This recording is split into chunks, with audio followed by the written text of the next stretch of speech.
Welcome to Fulbright Pulse.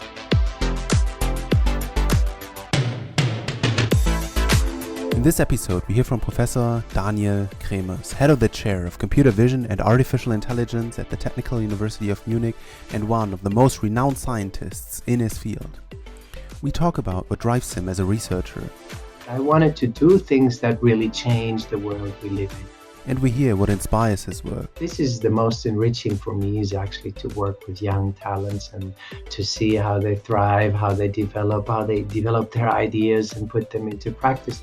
He has received numerous grants and prizes, including the renowned Leibniz Prize as the highest German scientific award and multiple seven-figure European Research Council grants.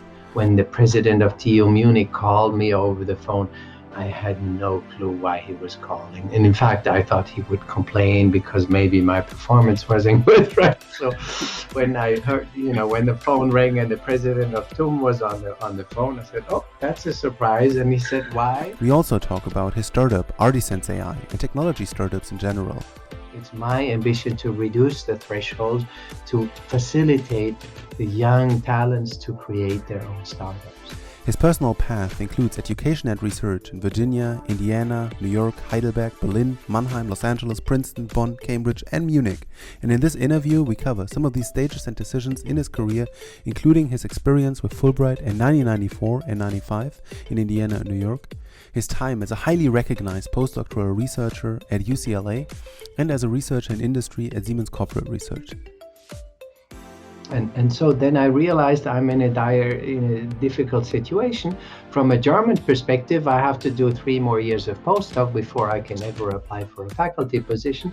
And in the US, it doesn't look good. And then this email from Siemens came about saying, we would like to hire you. Would you be interested in working for Siemens in Princeton? If so, we'd be happy to invite you for an interview. And they invited me, and I spent most of this interviewing them. And they told me once I worked there later on, they said this was really weird. We were all expecting that we should interview you, and you spend most of the day interviewing us. And I said, look, I wanted to know if this is a place where I would feel comfortable working. And what do I need to know is I need to know, are the people talented? I'm certain you'll enjoy this episode with Professor Daniel Cremers, interviewed by Mohammed Khan.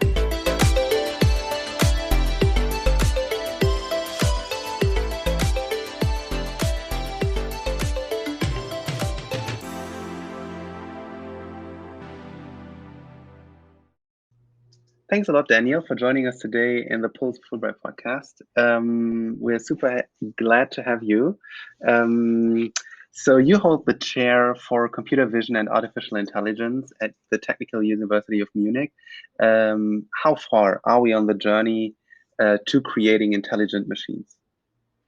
So that's an exciting question. It's a pleasure, first of all, Mo, to have this podcast with you. I think we're much further than many people believe in terms of what we can do with machines and computers, how far we are in terms of understanding the world from say, cameras in our case, and sensory data. There's technologies like self-driving cars, for example, that are in the media. I think these may still take a few years, but they'll come around sooner or later. So how do today's approaches work? So there is a transition happening these days in my area of computer vision and artificial intelligence, in that we are moving increasingly towards learning-based approaches that tap into so-called deep neural networks in order to analyze the world around them and in order to learn from experience. And one of the greatest, let's say, strengths of computer-based techniques is that they can learn, and they can learn collectively. Meaning, for example, if you take the case of self-driving cars, obviously it's a disaster if a self-driving car has an accident. At the same time, if one self-driving car has an accident, all self-driving cars of the same brand will learn from that experience. This is different for humans. If your neighbor has an accident today, there's nothing that you will learn from it, right? because you were not there in the accident. With machines, they can record all the data, they can record what happened in the moment before the accident, and they can adapt in a way that, ideally the same accident will never happen again, not just to that car, but to any self-driving car. And so there is this advantage of collective learning that machines exhibit. Okay, and how does your field of research, computer vision, how does that relate to artificial intelligence? Artificial intelligence is a big hype these days, but in my experience, most people don't have a clear idea what actually is artificial intelligence. And the terminology is not very precise, so it's rather vague, and it's surprising how many experts on artificial intelligence we see popping up nowadays, because partly the term is not precisely defined.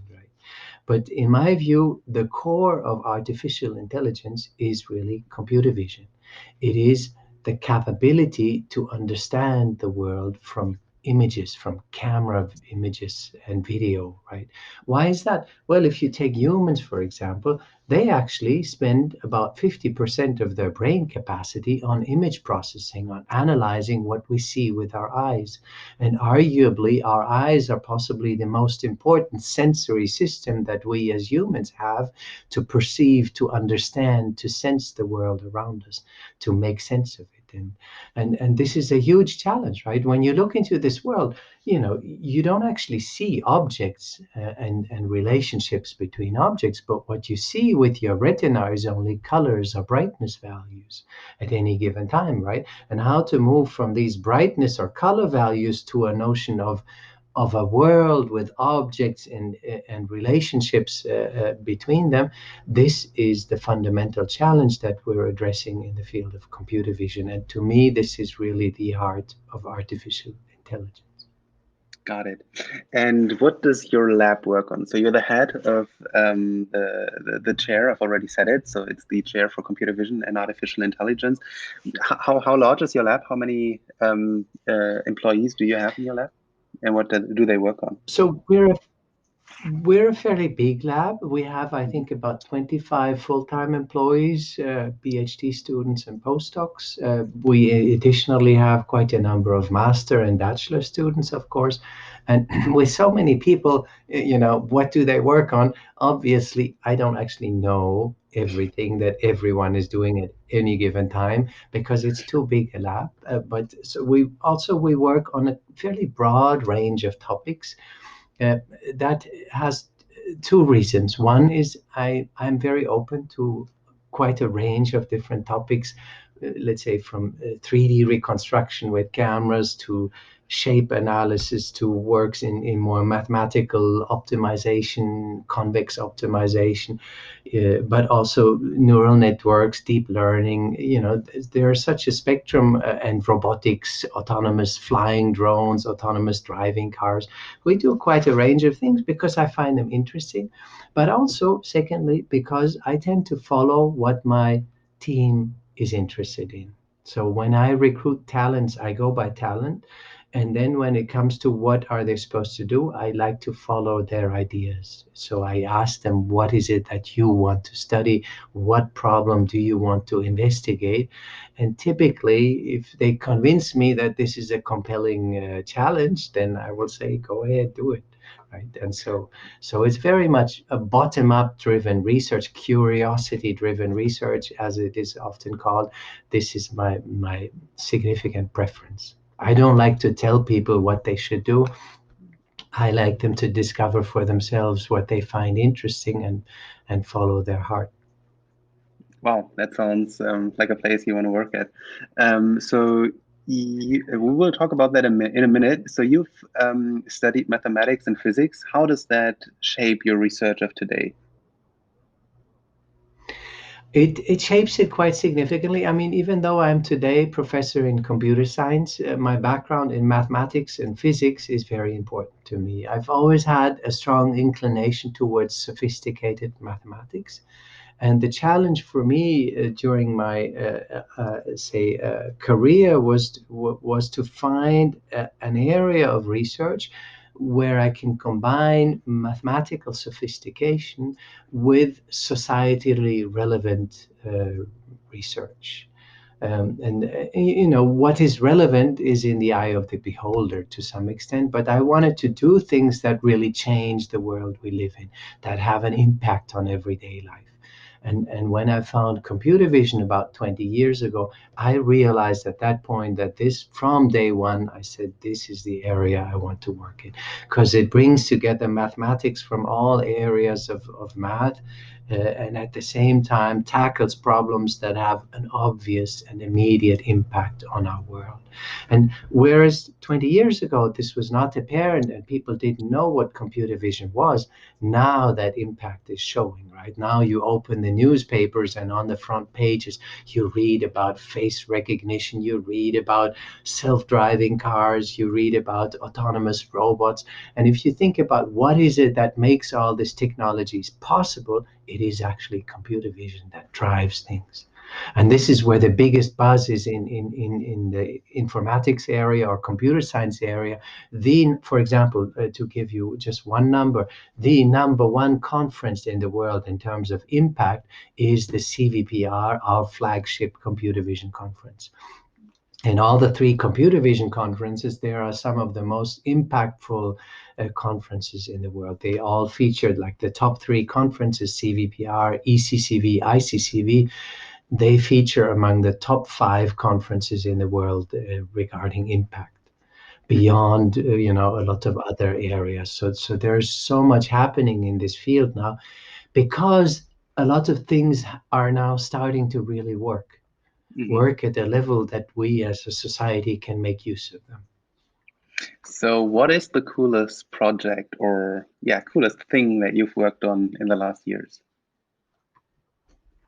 So one of the projects we worked on it's a difficult question, yes, because there's so many cool projects, and we, as I said, have such a great pool of talented people that I'm always happy to be working with. And this is the most enriching for me, is actually to work with young talents and to see how they thrive, how they develop their ideas and put them into practice. And we've had one student who's currently in Oxford and hopefully will join us again after his stay in Oxford. And with him, we developed a technique while he was still in Munich with us, a technique that allows to reconstruct the world around us in an almost photorealistic way from just one single moving camera. So we can place a camera inside a car front facing, we can drive down the street, and we get literally a copy of that 3D world in the computer, right?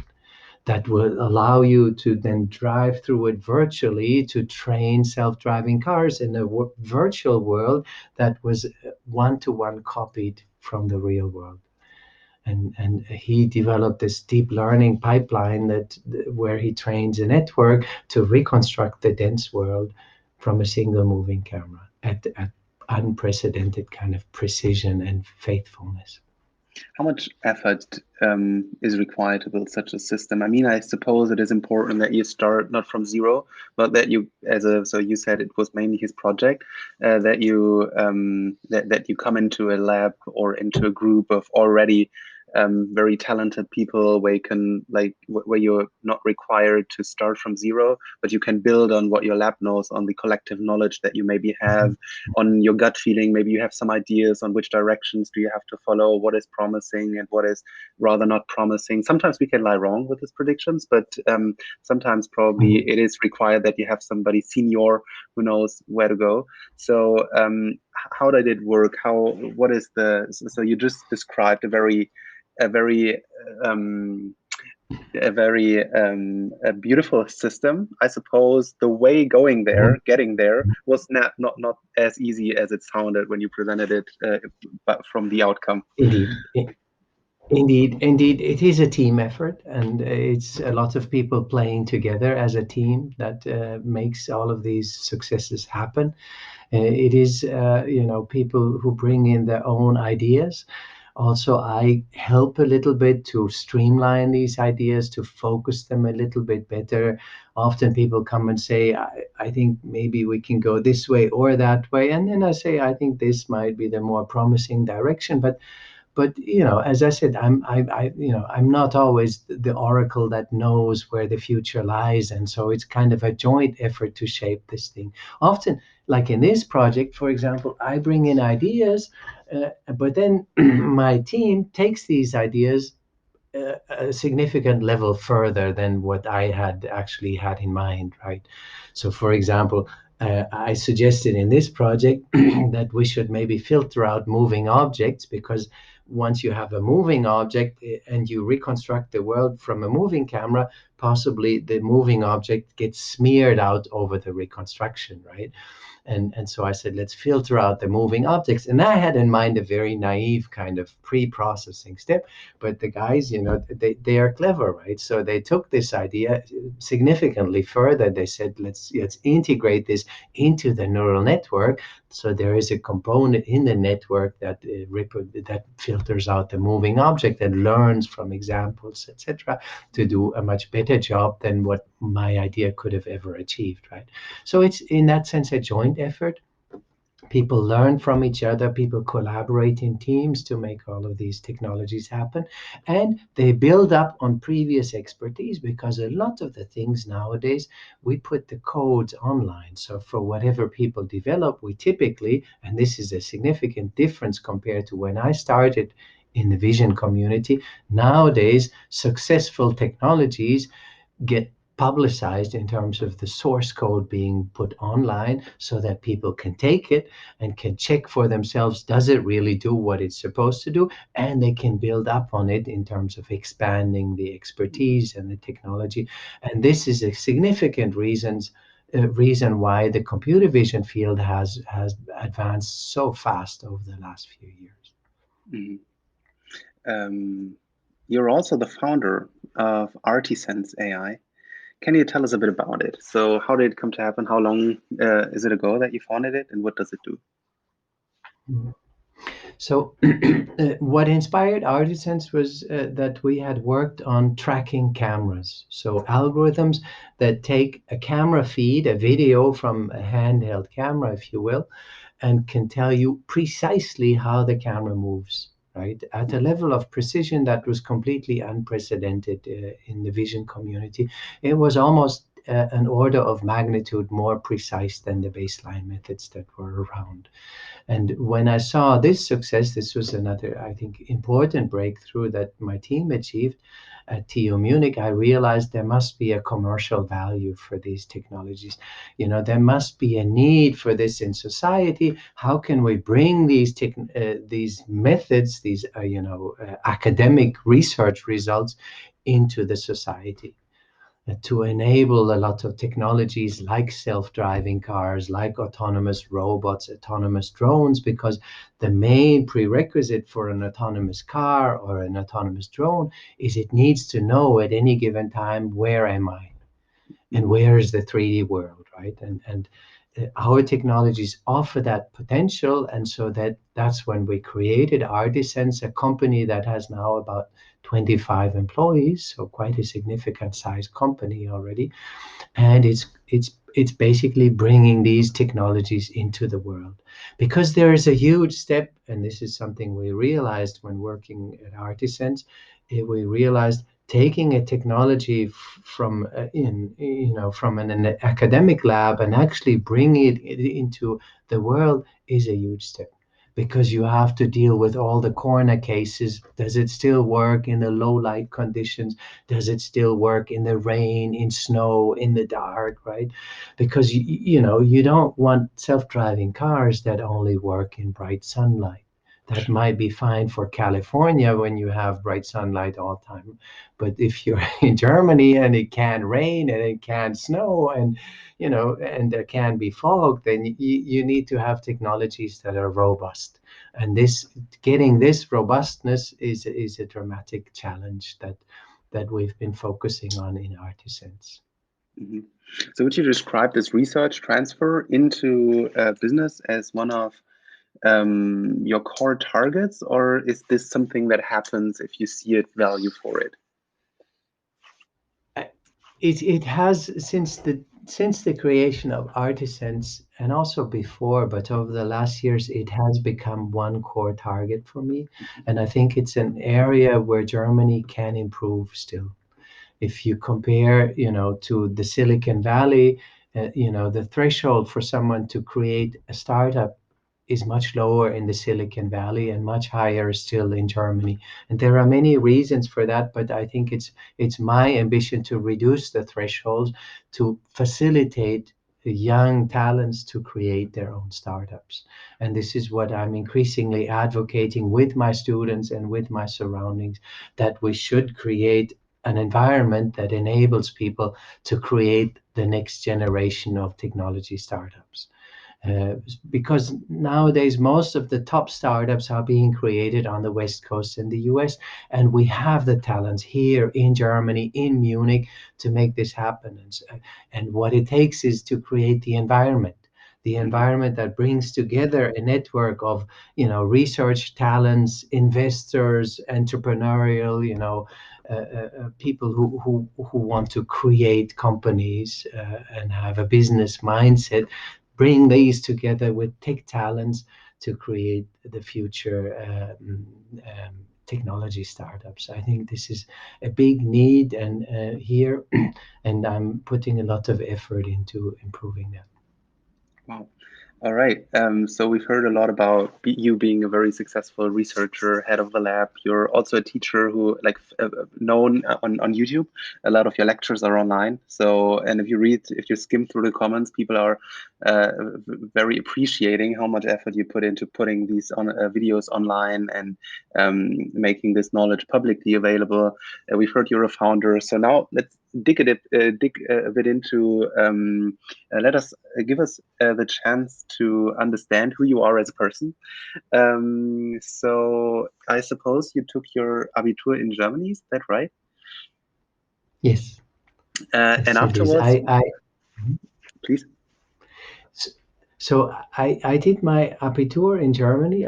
I grew up in Germany, spent most of my life in Germany, but at the same time, I did spend many years abroad. I've always been fond of the world, of seeing different countries, of living in different countries, and the Fulbright experience has been very fruitful on that level as well. In total, I think I spent about 7 years of my life in different countries, in the US, in France, in Russia, and other places. And I've always kind of enjoyed my time.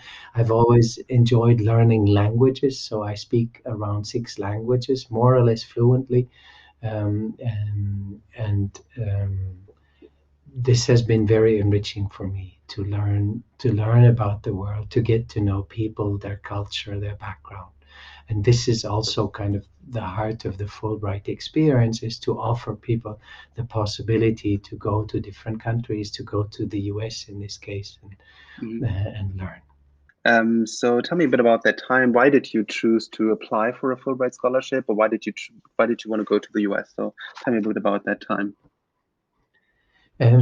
I wanted to go abroad, and I didn't know exactly what country would be the best one, but somehow I felt the US would be an interesting country to go to. And then I saw Fulbright. It was mostly a friend of mine came about, and he got a letter of recommendation from a professor, and I saw him talking to the professor, and so I asked him, what did you guys talk about? And he said, I need a letter of recommendation for my Fulbright application. And then I said, oh, that sounds interesting. When is the deadline? And the deadline was very soon, I think basically 1 or 2 weeks down the line. So it was very short notice decision, but I said, oh, I want to do that too. That sounds interesting. And so I applied, and it worked out. I was selected for a full scholarship even. Did it also work out for him? Did it also Yes, work out it for him? worked Yes, it out did. for him. Yeah, yeah. Okay.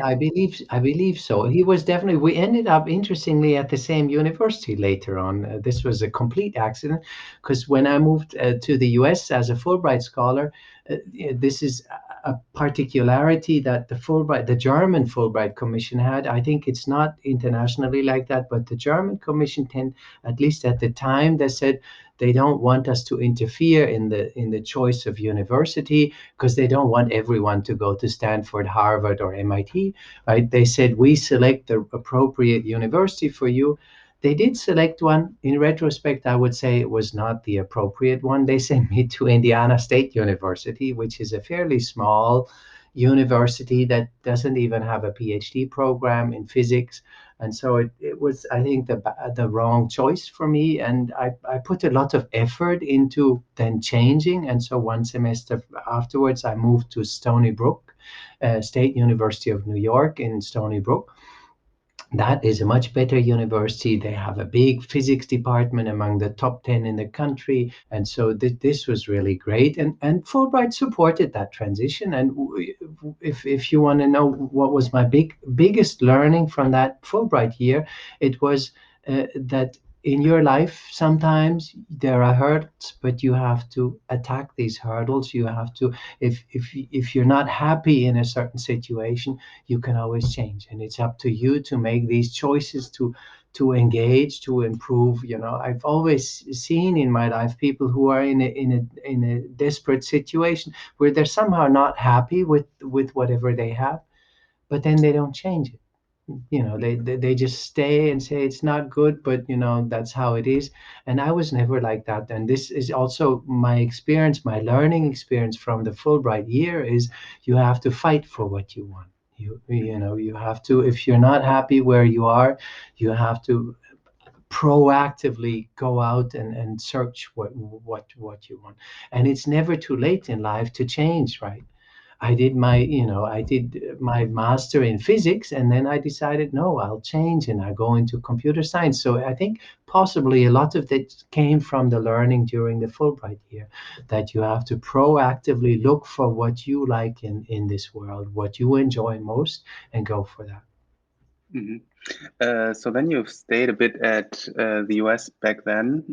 You already visited a couple of other universities as a researcher, Heidelberg, Mannheim, Berlin. You've been then at these two universities in the States. Later, you would also become a postdoctoral researcher at UCLA. So was that somehow influenced by your experience in New York, for example? So did you choose to go to the US again? Now just basically change the coast, but go back to the US? Interestingly, on the contrary, Okay. I had been in the U.S. as a high school student for a year in Okay. Virginia, and I enjoyed that a lot. Then later, I was with Fulbright during college time in Indiana and in New York, and again had a good time. But when after my PhD, I decided it's time to do a postdoc, to go abroad. As I said, I've always loved going abroad, but I wanted a new country because I'd already spent 2 years in the US, and I felt it's time to visit a new country. And I had spent some time in France, a year and a half. So then I figured maybe Israel, maybe France. Israel ended up not working because my mother vetoed it. They had at the time uprisals, they had bombings, and my mother said, "You're not going to Israel." And then I felt like if I want her to sleep quietly at night, I should not go to Israel at that point. And I had, collaborators in Israel who invited me to come as a postdoc, but then, with respect to my mother, I decided let's not do that at this point. And so then I wanted to go to France. What happened with UCLA is, that professor at UCLA sent me an email saying, I'd like to hire you. Would you be willing to come? I'll offer you a 5-year contract, and that's the salary. And it was easy, I should say. I had the offer, and why did I go? Partially, it's a good place. UCLA is definitely a good place. I was very happy there, and it was one of the top places for my area. maybe it was also a little bit of laziness that I felt like, okay, I can now apply to all sorts of places, or I can take this place. And in retrospect, I was very happy that I went there, because it is an amazing place and it has top people both in computer science but also in applied math.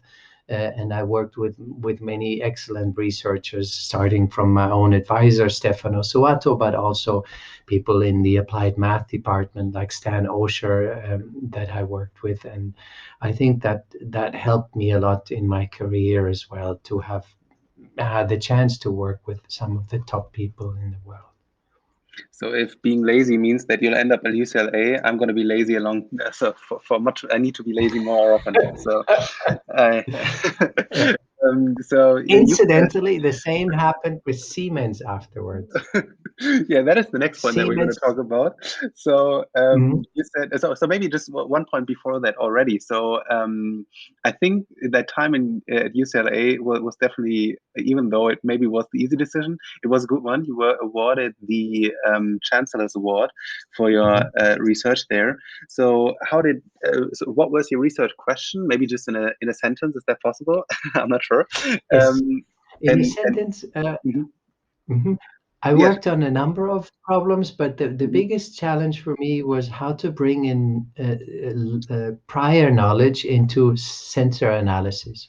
So, typically, as I said, human vision is different from machine vision, in the sense that humans have a lot of knowledge about their world. They know the objects in their world. They know people. They know how humans move, how they behave, and that facilitates the analysis of visual data, that you have knowledge about the world. And this is, I think, to date, the most fundamental challenge in sensor analysis and perception and computer vision, is how do I combine sensory data, the color values from the camera, with the knowledge about the objects in my world, and about how they typically move and behave. And this is what I worked on at the time. Did you publish a paper, or why did the Chancellor select your work? Yes, As I published quite a number of papers in the year I was there, and then I was nominated for the award. And among over 1,000 postdocs working at UCLA at the time, I was selected for this award, and I was very happy about it, obviously. And I think it actually propelled my career significantly. Mhm. So significantly that then Siemens Research would say, "Hey, Daniel, don't you want to work for us?" Is that how it worked, or how? So, or was Exactly, that's how it or worked. was academia becoming boring for you? Too many universities, always like. Or what So, were your so reasons that's to go over to the other side, to research, to industry? There were two factors. One is I visited a colleague of a professor at USC, now also a good friend of mine, who over lunch said, "Daniel, you're now a postdoc. I strongly recommend do not do a second postdoc." I said, "Oh, why not?" And so you have to understand the academic systems in Germany and the US are different. In the US, typically after the PhD, you apply for tenure track faculty positions. And if you don't get one, you can do a postdoc and then apply for tenure track faculty positions. But if you do two postdocs in a row, from a US perspective, it looks like you're not good enough to get a faculty position, right? And so I didn't want to give the impression. And he said, if you do another postdoc, that's what the USC professor said, you will give everyone the impression that you're not good enough for getting a faculty position. In Germany, on the other hand, they expected at the time, they expected researchers to do like 5 years of postdoc, right? But 5 years in the same lab in our field doesn't make sense. And so then I realized I'm in a difficult situation. From a German perspective, I have to do 3 more years of postdoc before I can ever apply for a faculty position. And in the US, it doesn't look good. And then this email from Siemens came about saying, we would like to hire you. Would you be interested in working for Siemens in Princeton? If so, we'd be happy to invite you for an interview. And they invited me, and I spent most of this interview interviewing them. And they told me once I worked there later on, they said this was really weird. We were all expecting that we should interview you, and you spend most of the day interviewing us.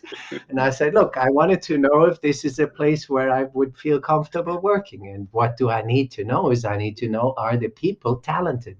The people that are there, are they really good? So I probed them, wanted to see how strong researchers are they, and are these people that I would feel comfortable working with? And I found, yes, indeed, it was one of the top research labs in the world, and in computer vision, and I was very happy there. Unfortunately, again in the And US. it was kind of a win-win. Unfortunately, again in the US. So there was no chance for you in to go to France, or but yes. I had an offer from France as well, but somehow at the time that would have been another postdoc, and Siemens was different. It was not another postdoc; it was like a full-time employment in industry. But I stayed for about 1 year, and at the time I was hesitating. I was debating whether I should stay in the U.S. permanently. I should say politically, it was a situation, that didn't really motivate me to stay. It was a time when George Bush was bombing the Iraq for rather unknown reasons, and then he was re-elected even, and that puzzled me a little bit. And I think this was one of many aspects that then made me move back to Germany. And I should say I never regretted coming back to Europe. I'm very happy here now. One difference I find is that it seems to me in Germany, people are somewhat less under pressure. There's a little bit more freedom. And I think this is important for the quality of life. It plays a role that you're not too much under performance pressure. And I always felt in the US there's a little bit more performance pressure. But I could have seen myself also staying in the US, and lots of my friends are now immigrated to the US and are permanently there, and that would have been an option for me as well. But as I said, I'm quite happy now where I am. So I think in 2016 you have been awarded the Leibniz Award or Leibniz Prize, which is arguably the most important scientific award you can be awarded in Germany from the German Research or German Scientific Association. So now my question would be: is that something that you have always set yourself a goal for and have relentlessly worked for, so to achieve this prize, or was this something that happened as a byproduct of doing what you love?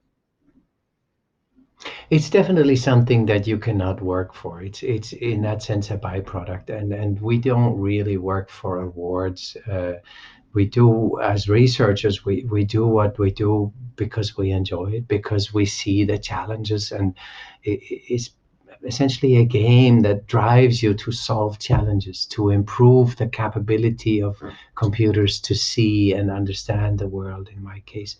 So in that sense, it is a byproduct, and it came quite unexpectedly, I must say. I remember when the president of TU Munich called me over the phone, I had no clue why he was calling. And in fact, I thought he would complain because maybe my performance wasn't good, right? So when I heard, when the phone rang and the president of TUM was on the phone, I said, oh, that's a surprise. And he said, why?